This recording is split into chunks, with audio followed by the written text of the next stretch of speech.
বিসমিল্লাহির রহমানির রহিম। আজকে আপনাদের সামনে যে আলোচনাটি নিয়ে আসলাম, মানুষের জীবনের মঙ্গল হয় এরকম কিছু আলোচনা আপনাদের সামনে নিয়ে আসলাম। তবে দেখুন, সূরা আল কারিয়াহ ফজিলত ও আমলের মধ্যে পাওয়া যায়।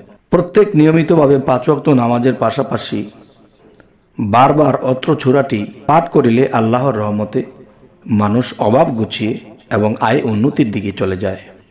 তাদেরকে আল্লাহ অনেক আয় উন্নতি দান করেন। সেটি হলো কি, সূরা আল কারিয়াহ এর ফজিলতে বলা হয়েছে। আরও একটি বিষয় হলো যে দেশে কলেরা, বসন্ত ইত্যাদি মহামারী দেখা দিলে পবিত্রতার অবস্থায় অজুর সাথে এই সূরাটি পাঠ করলে আল্লাহ তাআলার অবশ্যই সহি সালামতে আল্লাহ মানুষদেরকে রাখবেন। আচ্ছা, এখানে আরেকটা সূরার বিষয় হলো সূরা আদিয়াতের ফজিলত ও আমলের মধ্যে বলা হয়েছে, এই সূরাটি অধিক মাত্রায় পাঠ করিলে আল্লাহর রহমতে অল্প পরিশ্রমে অধিক আয় উন্নতি আল্লাহ করে দেন। সম্ভব হইলে তিনি যদি নিজেকে পবিত্র রেখে চলতে পারে এবং মিথ্যা পরিহার করতে পারে তাহলে দ্রুত কাজ করবে।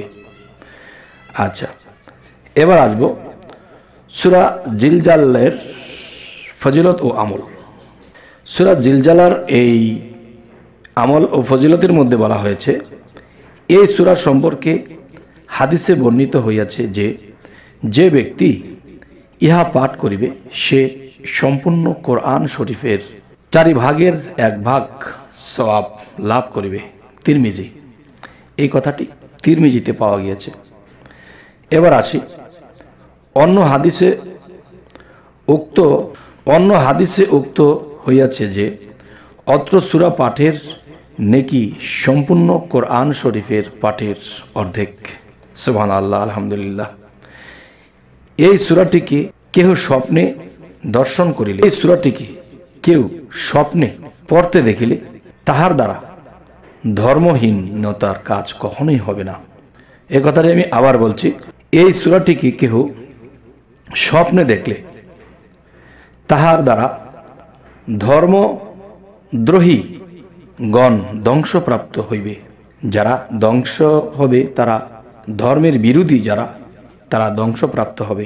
এবং অত্র সূরাটি কোনো নতুন বর্তনে যাহা ব্যবহার করা হয় নাই লিখিয়া বাতের রোগীকে উহা ধুইয়া খাওয়াইয়া দিলে আল্লাহর ফজলে রোগ ভালো হইয়া যাইবে। সুবহানাল্লাহ, আলহামদুলিল্লাহ। সর্বদা ইহা পাঠ করিলে মন মধ্যে কিয়ামতের ভয় জাগ্রত হইয়া পাপ কাজ থেকে দূরে থাকিবে ইনশাআল্লাহ। আরও একটি সূরার বিষয় আমি আপনাদেরকে বলছি। সূরা বাইয়িনাহ ফজিলত ও আমল থেকে বলা হয়েছে, এই সূরাটি প্রত্যহ ফজরের বাদে পাঠ করিয়া শরীরে একবার ফুঁক দিলে আল্লাহ তাআলা রোগ ব্যাধি হইতে মুক্ত রাখিবেন। অত্র সূরাটি কেহ স্বপ্নে দেখিলে তিনি সমাজের হাদি হেদায়েতকারী হইবেন। সুবহানাল্লাহ, আলহামদুলিল্লাহ। তবে হে সমস্ত জগতবাসী, 2-3টা সূরার কথা বলা হলো। যদি আল্লাহর কোরআনকে আমরা বিশ্বাস না করি তাহলে আমাদের ঈমান থাকবে না। আর যদি বিশ্বাস করি তাহলে এই সূরাগুলো কোন কোন নিয়মে কি করলে আমাদের ফয়সালা আল্লাহ করবে, দুনিয়াবি এবং আখিরাতের ফয়সালা করে দিবেন আল্লাহ। এবং দুনিয়াতে যে সুস্থ নয়, দুনিয়াতে যে অভাবগ্রস্ত হয়ে থাকে, তখন তার দ্বারা কিন্তু আল্লাহর কাজ হয় না, আল্লাহর নাম ডাক হয় না।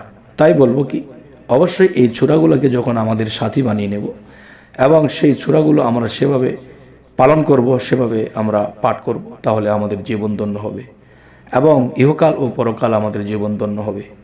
তো আমাদের চ্যানেলটি যদি আপনাদের ভালো লাগে অবশ্যই সাবস্ক্রাইব করে রাখবেন, পরবর্তীতে যেন ভালো আলোচনা এনে দিতে পারি। তো সকলেই ভালো থাকবেন। আল্লাহ হাফিজ।